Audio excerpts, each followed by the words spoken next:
하나님 일꾼을 부르시고 성령을 인도하고 훈련하십니다. 훈련하실 때 하나님 의지하게 하기 위하여 시행착오를 겪게 하십니다. 현실의 문제를 자신의 힘으로 세상 방법으로 해결하다가 시행착오를 통하여 참아야 하십니다. 아브라함도 자신의 생각으로 이스마엘 생각하여 고통을 당하는 시행착오를 겪었습니다. 모세도 자기 힘으로 동족을 구하려다 광야로 도망가는 시행착오를 겪었습니다. 모두 하나님의 뜻을 따르지 않고 자기의 생각을 가지고 일을 했기 때문에 당한 고난입니다. 이 고난을 통해 자신의 뜻대로 행하지 않고 하나님의 뜻대로 알고 행해야 한다는 것을 체험하게 하십니다. 시행착오의 체험을 통해 하나님의 도움이 없이는 한시도 세상을 살아갈 수 없다는 걸 깨닫게 하십니다. 전시도 하나님의 도움 없이는 목회를 할 수가 없다는 걸 깨닫게 하셨습니다. 2000년도 어느 날이었어. 제가 이렇게 능력적으로 열심히 해도 교회가 성장하지 않아 하루는 전도하고 돌아와서 하나님께 저 목사 못하겠다고 하소연하며 기도했더니 하나님이 이루하여 주셨습니다. 하나님이 저를 아마도 잘못 부르신 것입니다. 그리고 그때 한상도에 만나 계신 십자가 달린 예수님도 거짓이고요. 저 지금 건강하고 힘도 있습니다. 세상으로 내몰려서 세상이라 하면서 장로되어 하나님을 주인으로 모시게 해주세요. 이거 가장 처음에 무엇입니까? 전도를 아무리 해도 발바닥이라도 하루 종일 돌아다니기도 온다고 하기만 하고 한 명도 오지 않으니 이제 제 말은 다 거짓으로 판명이라고 있습니다. 저를 도와주세요. 어떻게 합니까? 계속 이렇게 하소연하다가 깊은 경기에 들어갔습니다. 그때 저는 항상 네트워크 받아서 깊은 기도 이룰 줄 알았습니다. 깊은 기도 훈련을 많이 받았기 때문에 걸어다니면서 항상 하나님을 찾았기 때문에 한참 하소연하는데 갑자기 제 속에서 찬양이 올라오는 것입니다. 죄진 맡은 우리 구주 어찌 좋은 친구인지 걱정 근심 무거운지 우리 주께 맡기세. 주께 호함 없는 고로 복을 얻지 못하네. 사람들이 어찌하여 아를 줄을 모를까. 시험 걱정 모든 괴로움 없는 사람 누군가. 부질없이 닥심 말고 기도 드려 아뢰세. 이런 진실하신 친구 찾아볼 수 있을까. 우리 약함 아시오니 어찌하니 아를까. 근심 걱정 무거운 짐 아니 진짜 누군가. 피난처는 우리 예수 주께 기도드리세. 세상 친구 멸시하고 너를 조롱하여도 예수 품에 안기어서 참된 이로 받겠네. 아멘. 아멘까지 불러주셨습니다. 내 안에서요.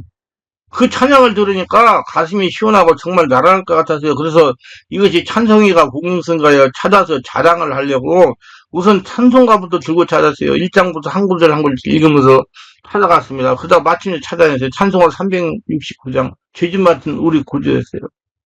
찬송을 읽어보고 부르니까 결론이 때가 전보다 하루에 힘이 드는 것이었습니다. 이제 주님께 맡기고 열심히 전도하고 출발하고 능력받자. 하나님이 나와 함께 하시면서 찬양을 이루어 주시니 얼마나 감사합니까? 근데 한편으로는 하나님의 사랑을 깨닫게 돼서 나는 하지 못한다고 째를 드는데 나 같은 발길질 하면서 너 같은 놈 없어도 내일 할 수 있다 가라 하겠습니다만 하나님은 이루어 주셨습니다. 정말 주님의 마음은 깊고도 넓습니다. 주님 은혜 감사합니다. 우리 이와 같이 시행착오를 거기서 잘하는 것입니다. 고난을 통해 하나님을 찾게 되고 하나님 없이 살아갈 수 없다는 것을 알게 하십니다. 이 모든 것은 성령으로 되는 것입니다. 그래서 성령으로 세례받고 성령 인도를 받아야 됩니다. 성령은 눈을 뜨기 위해서 자기 자신의 나약한 모습을 깊이 들여다보게 하십니다.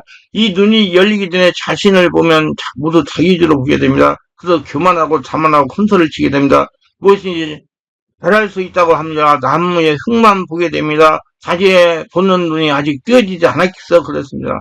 자신이 성령으로 눈을 뜨게 하신 눈으로 자신을 보면 자신의 무능이 보이고 무질서가 보이고 죄가 보이고 자신이 귀신짓을 하고 있다는 걸 보입니다. 제가 눈을 뜨고 나서요 내일 보니까 내가 목사 떴는데도 귀신이었어요. 내가 그래서 얼마나 회개를 많이 했는지 몰라요. 그래서 내가 지금 이렇게 변화가 된 거. 내가 하는 짓이 귀신짓을 했던 걸 내가 느끼고 깨달았기 때문에. 그리고 그렇게 무능하면서 교만한 자기 자신을 보게 됩니다. 그래서 우리가 그 앞에 무릎 꿇고 나는 죄인이다 하고 고백하게 되는 거라. 이것이 성령이 하시는 일입니다. 사람들은 전도할 때 우리는 죄인이다 하고 말하면 내가 왜 죄인이라고 말하는 분들이 있습니다. 니는 눈이 뜨이지 않아서 그렇습니다. 그러다가 진정 성령의 감화로 날 보는 눈이 뜨이면 비로소 자신이 죄인임을 고백하게 됩니다. 그렇게 해서 신앙의 고백이 나오는 겁니다. 베드로는 호언장담하던 사람입니다. 그 말은 그만큼 그는 자만했다는 것입니다. 베드로는 그런 기질을 타고난 사람입니다. 그래서 언제나 호언장담을 했어요. 그리고 곧바로 그는 실수하고 실패합니다. 근데 베드로가 부활하신 예수를 만나고 나서 비로소 그는 자신을 보는 눈이 활짝 뜨였습니다. 그 뜨인 눈으로 자신을 보니까 말할 수 없을 정도로 자신이 초라함을 발견하게 되었어요. 그래서 그때 예수께 대답하기를 나는 죄인이다. 나는 떠나소서라고 고백했습니다. 또 사도 바울 보세요. 바울도 예수님을 만나기 전에 얼마나 기고만장했습니다. 그래서 유대교에 충성하기 위해 얼마나 유대인을 핍박하는 데 앞장섰습니까? 그럴 때까지만 해도 바울은 자신이 가장 의로운 사람으로 생각했습니다. 그러다가 그가 마침내 부활하신 예수를 만나게 됐습니다. 그때 사도 바울의 이 신비의 뜨게 됩니다. 눈이 멀었어요. 예수님 만나. 여러분 여기서 한번 확실히 알고 가셔야 돼요. 예수님을 만났어요. 다메섹 도상에서. 근데 눈이 멀었어요. 식음을 전폐했어요. 보지 못했어요. 그래, 여러분 예수님 만나면 눈이 멀어가지고 식음을 전폐해요. 근데 하나님이, 예수님이 아나니아를 만나게 해가지고 아나니아가 안수를 받으니까 사도 바울의 그 신비의 눈이 뜨게 됩니다. 그리고 그 뜬 눈으로 세상을 바라봅니다. 그 자신을 바라봅니다. 바라보니까 이것이 말이 아니니까, 그러니까 사람은 자신을 보세요. 엉망입니다. 말이 아니었습니다. 그래서 사도 바울은 지금까지 추구하던 모든 것을 다 버리고 예수의 제자가 되어 예수를 핍박하는 사람이 이제는 성령의 인도를 받으며 예수를 전하는 사람의 일생을 마칩니다. 그러기 전에 먼저 이 눈을 뜨는 것이 중요합니다. 그럼 자기 자신이 그대로 들여다볼 수 있어요. 보면 나인 죄인이다 하는 고백을 하게 됩니다. 저는 할 수 있는 것이 없습니다. 하나님 없이 한시도 살아갈 수가 없습니다. 솔직히 해서 저는요, 교회 개척해놓고요, 망할 것 같았어요. 그래서 별 생각을 다 했어요. 근데 이제 내가 힘으로 할 수 없다. 그래서 하나님께 기도했어요. 우리 식구 굶기고 나는 굶어 죽게 생겼으니까 저 솔직히 안 굶어 죽으려고 하나님께 기도해가지고 은혜 받아가지고 저 목사가 됐어요. 제가 우리 성도들한테 나는 안 굶어 죽고 우리 처자도 안 굶어 죽이려고 제가 하나님께 기도해가지고 하나님의 음성 듣고 해가지고 지금 여기까지 왔다. 그래서 이제 나는 그러니까 어떻게 돼요? 하나님 없이 한시로 살아갈 수가 없는 사람이 된 거예요. 그래서 뭐든지 하나님께 물어보고 하는 사람이에요. 그렇게 해서 새 사람이 되고 진실한 신앙이 되는 것입니다. 자기 힘만으로는 세상을 살아갈 없음을 깨닫게 하십니다. 에델바이스 고산지대의 작은 꽃이지만 이런 봄 아직 눈이 덮여있는 추위 속에서 꽃봉오리를 맺는 것입니다. 현대인이 좋아하는 난도 너무나 따뜻한 곳에 놔두면 꽃이 피지 않고 약간 추워야 아름다운 꽃이 핀다고 합니다. 그렇습니다. 고귀한 꽃이 역경을 온상으로 삼는다는 교훈입니다. 본 시편은 다윗에 실어서 악인들이 난무하는 어려운 현실과 하나님의 사랑의 강력한 밝은 사실을 대조적으로 보여줍니다. 시편에 나타난 교훈의 중심은 무엇보다 보배로운 선민과 알리는 것입니다. 이는 가치론에 관한 문제입니다. 그러나 이 시간은 악인들로 인한 고난과 고난 뒤에 하는 축복의 중점으로 말씀을 드리기 합니다. 한비탈 이쪽에 큼직한 소나무 한 그루가 서 있었습니다. 근데 그 이쪽에 바위가 조그만 내려와 소나무의 큼직한 두 바위 사이에 끼었어요. 소나무가. 오랜 세월에 흘러 그 소나무 그루터기가 그 부분이 이 큰 이형이 생겼습니다. 바위로 뚫린 부분은 거의 구멍이 날 정도로 얇아져 있었고 뿌리들은 바위를 둘러싸서 참으로 기면 모양이 되었습니다. 산사태가 나서 그 바위들 다 무너졌고 소나무도 뽑히게 되었는데 소나무 그루터기를 본 일꾼들이 그 부분을 장식가에게 보냈습니다. 그 부분은 결국 고급 장식품에 대한 상상할 수 없을 만큼 고가로 팔리게 되었습니다. 소나무가 바위 사이에 짓눌릴 때는 아픔이 컸지만 나중에는 희귀한 장식품이 되었습니다. 그리고 고가에 팔려 귀한 가정의 안방에 들어간 것입니다. 하나님 원하시는 특수한 형태로 만드시기 위하여 때로는 가난이나 불치에 비행하는 바위에 짓누르고 때로는 실패와 번민의 아픔을 주실 때도 있습니다. 이런 일이 있어야 우리는 천국의 진귀한 존재가 되는 겁니다. 그러기에 성도들이 아픔을 당할 때 그 아픔을 생각하지 말고 그 위에 생각하며 기뻐해야 됩니다. 하늘나라에 가장 크게 노래할 사람은 이 땅에서 가장 큰 고난을 겪었던 사람일 겁니다. 그때는 모두 그들을 두려워야 할 것입니다. 우리가 그와 함께 영광을 얻기 위하여 고난도 함께 받아야 할 것입니다. 로마서 8장 17절. 꽃의 수명을 연장하려면 물줄기를 일직선에 아니라 대각선으로 잘라야 됩니다. 그러면 물을 흡수하는 면적이 훨씬 넓어져서 싱싱한 꽃을 오랫동안 볼 수 있습니다. 병이 약한 꽃나무는 줄기를 대각선으로 자르고 그 자리에 불로 태웁니다. 불로 태우면 물을 흡수하는 힘이 강해지고 나무의 부패도 막아주기 때문에 병든 꽃에 가위를 대지 않으면 그 꽃은 곧 시들어버리고 주변의 꽃들에게도 병을 옮기게 됩니다. 그래서 노련한 난 정원사는 꽃나무에 가위질을 해야 할 때를 압니다. 하나님의 사람을 훈련하는 방법을 말씀하죠. 하나님은 한 인간을 성숙한 인격체로 만들기 위해 줄기를 자르는 아픔을 주십니다. 그것이 부족할 경우는 불에 태우는 따끔한 고난도 주십니다. 역경은 사람을 강하게 만듭니다. 역경하면 인생은 건조합니다. 바다에 적당한 파도가 있어야 워드서핑을 즐길 수 있습니다. 그러나 오늘의 고난은 필요한 아픔일 뿐입니다. 고난이 두려워 피하려는 사람에게 역경은 거대한 파전은 두렵게 느껴지는 법입니다. 너희는 믿음을 굳건하게 하여 저를 대적하라. 이런 세상에는 너희 형제 동일한 고난을 당할 줄 알미니라. 베드로전서 5장 9절. 우리의 고난이 있다는 것은 우리가 살아있다는 증거입니다. 죽은 사람에게는 번민이나 고난이 없기 때문이다. 더욱이 다른 사람들보다 좀 더 값진 삶을 살아가는 신앙인에게는 더 많은 십자가와 신의 아픔이 있습니다. 십자가의 고난은 우리 삶을 하나님께 이끕니다. 우리 고난은 아픔은 하나님 발견하는 길이 된다. 십자가 없이는 구원의 사건도 일어나지 않습니다. 기독교의 진리는 십자가 없는 면류관도 없다는 겁니다. 주님이 우리 아픔 상처를 싸매매주고 낫게 하실 것입니다. 따라서 크리스천이 받는 고난의 아픔은 결코 그에게 구원이 해로운 것이 아니고 도리어 유익한 것입니다. 그 고난당한 것이 되기 위하여 이로 말미암아 내 진리의 윤례들을 배우게 되었나이다. 시편 119편 71절. 1, 2절을 보겠으나 악인의 주가 그의 마음속에 이르기를 그 눈에는 하나님을 두려워하는 빛이 없다 하니 그가 스스로 사랑하기를 자기의 죄악은 드러나지 아니하다 미워함도 받지 아니하라 함이로다. 악인들의 생활 방식은 늘 죄악을 꾀하고 악을 좋아합니다. 악을 행하는 사람은 죄악의 속삭임에 속아서 죄를 범하게 된다. 왜냐하면 하나님의 그 행동을 보시고 그를 심판하실 걸 알고 죄를 범할 수 있기 때문입니다. 죄악의 유혹을 쫓는 사람은 참죄를 버리고 선한 길을 따라가게 됩니다. 뱀은 하위 여인에게 선악을 알게 하는 나무의 과실을 먹으면 지르게 되어 하나님처럼 된다고 속삭였습니다. 여인의 뱀의 말을 듣고 그 열매를 먹은 경우 그녀의 자신의 벌거벗은 수치밖에는 발견을 못합니다. 악인들은 입만 열면 사기와 속임수뿐 아니라 지혜를 깨우쳐 살기에 아예 굴려버렸습니다. 그들은 심상에서 죄악을 꾀하며 스스로 불선한 길에 서고 악을 싫어하지 아니합니다. 즉 잠자리에 들어서 악한 짓만 궁리하고 나쁜 길에 버티고 서서 고집합니다. 오늘 5, 6절보다 여호와여 주의 인자하심이 하늘에 있고 주의 진실하심이 공중에 사무쳤으며 주의 은은 하나님의 산들과 같고 주의 심판은 큰 바다와 같으니이다. 여호와여 주는 사랑과 짐승을 구하여 주시나이다. 악인들의 죄악이 난무합니다. 그러나 하나님께서는 온 우주를 다 다스리십니다. 주의 인자하심과 성실하심 온 우주에 가져가며 공의로우신 하나님께서 사랑과 짐승을 보호하십니다. 깊은 바다를 향해 하는 배는 암초에 부딪힐 염려가 없습니다. 얼른 생각하면 배는 육지에 금방 옅은 물로 행해야 안전한 것처럼 생각돼요. 그러나 노련한 항해에서는 그렇지 않다고 합니다.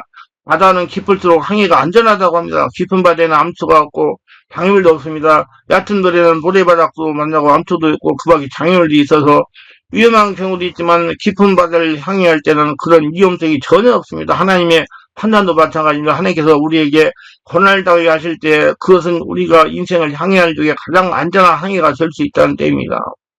우리가 고난 중에 낮아지면 교만할 두려움이 없습니다. 하나님의 장중에서 겸손할 때 유혹의 물결을 이겨낼 수가 있는 것이야. 모든 일에 번성하고 복잡할 때 하나님의 말씀을 조용히 줄 수 있는 여유조차 없지만 실패의 잔을 마시거나 병으로 자리에 눕게 될 때 하나님의 세미한 말씀과 음성이 듣게 됩니다. 사실 사람들이 성공하고 모든 일에 번영할 때가 위험할 때입니다. 자산이 영적 생활을 방해하고 자만심을 가져오며 세속적인 경향을 가져올 때 이것이 두려운 것입니다.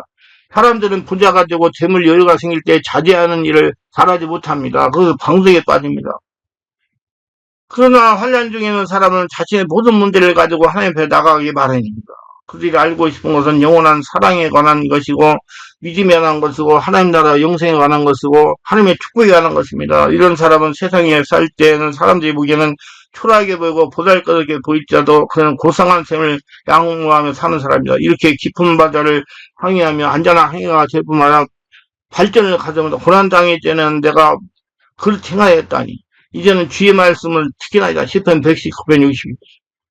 큰 바다에는 많은 보화가 감춰져 있습니다. 거기에는 진주도 있을 것이고 오래전에 잃어버린 많은 보화들이 쌓여 있을 것입니다. 마찬가지로 우리가 경험한 환란 속에 지혜가 있고 사랑과 믿음의 보화가 있습니다.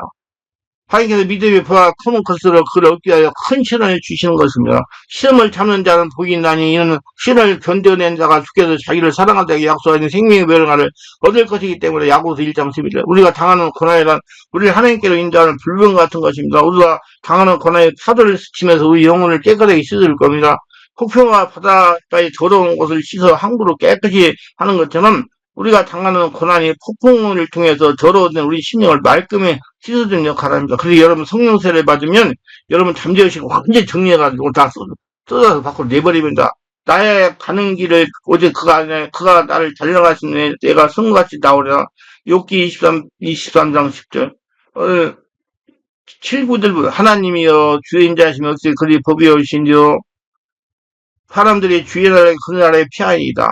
그들이 주의 집에 살핀 것으로 풍성할 것이라. 주께서 주의 복락의 강물을 마시게 하시리다. 진실로 생명의 온천이 주께서 하니 주의 빛 따라서 우리가 빛을 보리다. 성도들에게 주시는 하나님의 풍성한 축복이 있습니다. 주인자이심을 보배를 알고 주인 알게 피하는 인생에 복이 있습니다. 주님께서 그 풍성함을 채우신다. 그래서 이제 하나님께 피하는 자들은 인자와 성실하심을 체험할 수 있습니다. 오늘 시편 기자는 주의 집에 거하며 살아가는 인생이 행복한 사람이라고 노래하고 있습니다. 그리고 여러분이 성도이 되면 행복한 사람이 되는 거예요. 이건 마치 살찌는 것을 먹고 복락의 강수를 마시는 인생이라 하겠습니다. 복락이란 본날 예전에서 나온 말이라. 하나님이 우리를 처음 두시고자 하셨던 바로 그 동산에서 누릴 기쁨을 말하는 거구나. 기쁨의 강물을 해가라는 인생 얼마나 부유하고 넉넉한 삶이 그림인가요? 복락의 강수로 해가라는 인생을 무엇보다 삶의 초점이 생명 근원이신 하나님께 두고 사는 것입니다. 불평등하고 부지런한 세상을 바라볼 때 그 누구도 그 어느 곳에서 참된 만족을 누릴 수 없습니다. 그러나 그의 삶의 주소는 그의 집에 두고 늘 주를 묵상하는 자는 그 환경과 상관없이 만족함을 경험할 수 있다. 그분의 인자와 성실 그리고 그의 의로우신 판단을 믿기 때문입니다. 가장 보편적인 삶의 불만족은 악인의 존재와 악인이 득세하는 곳에 필요합니다. 악인의 죄악이 은폐되는 세상 그리고 악인의 오히려 환영받는 세상에서 우리는 진정한 삶의 용기를 상실합니다. 때로는 인생길에서 만나는 악인 우리의 선과 허위의 친절까지 유혹하며 우리를 궁지에 몰아넣고 자신의 악을 정당화하려고 합니다. 그리고 이런 악인들은 죽지 않고 오래오래 이 땅에서 활개치며 살아갑니다. 그러나 이런 때 하나님은 당장의 악인을 심판하기보다 오히려 하나님의 백성에 달려오셔서 그를 품어주시고 주의 날개 아래에 쉬게 하십니다. 충분히 먹게 하시고 마시게 하시고 악인의 볼을 보호하시며 변함없는 당신의 사랑을 확인시켜줍니다. 계속적으로 그의 인자하심을 베풀어 주시고 그리고 악인은 악인 때 반드시 엎드려질 것이라고 말씀하셨는데 그때 우리는 다시 복락의 강수로 해결하게 됩니다. 생명의 원천이 주께 있다는 말이 있습니다. 이 세상의 모든 생명이 하나님께서 도와주고 지킨다는 거예요. 그리고 여러분 안에 생명 원천이 있어요. 여름날 오후에 쉽게 볼 수 있는 하루살이가 하루도 못 쓰는 시간을 살다 죽지만은 그런데 나름대로 빠른 번식 과정을 통해 생명의 끈이 계속 이어가는 것을 과학이 입증하고 있습니다. 또한 우리가 자주 먹는 배만 봐도 하나님께서 생명의 보존을 위해서 베푸신 깊은 섭리를 느낄 수 있어요. 배는 모양이 둥글어서 나무에서 떨어지면 조금 먼 곳으로 굴려가서 싹이 틀 수 있게 되는 것입니다. 또한 껍질에 물을 드나지 못하는 공기를 통하는 특수한 구조로 되어 있고 배의 살부분은 충격을 흡수해주는 역할을 해서 사방에 씨방에 있는 씨앗을 보존해줍니다. 씨방 주변은 신맛이 나서 사람들이 배를 먹을 때도 씨 부분만 먹지 않도록 보호 조처가 되어 있는 것을 확인할 수 있습니다. 하물며 하나님의 형상으로 창조된 우리 인간들에게는 얼마나 의미 있는 사랑의 길을 마련해 두셨겠습니까? 예수님은 산상수훈에 믿음이 적은 현대인들에게 이렇게 꾸짖고 있어요. 오늘 있다가 내일 아궁이에 던지는 들풀도 하나님이 이렇게 입히시거든. 하물며 너희가 보내나 믿음이 적은 자들아. 마태복음 1장 11절을 보기. 주는 아는 자들에게 주인 자성이 계속 베푸시며 마음이 정직한 자에게 주의 공의를 베푸소서. 그만한 자의 발이 내게 이르지 못하게 하소서. 악을 행하는 자들이 거기에 넘어졌으니 엎드려 다시 일어날 수 없으리라.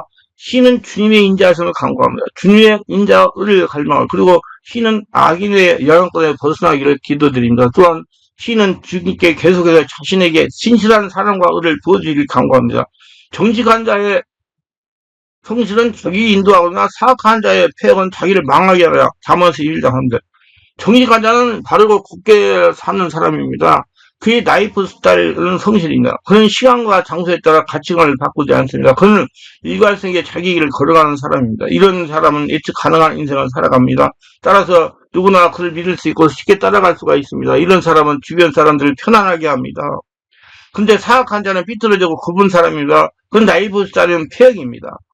그는 시간과 장소에 따라 가치관을 바꾸는 사람이다. 그는 술수와 모락의 인생을 성공을 의지합니다. 이런 사람의 인생은 예측하기 불가능하다. 누구도 그를 신뢰하기 어렵습니다.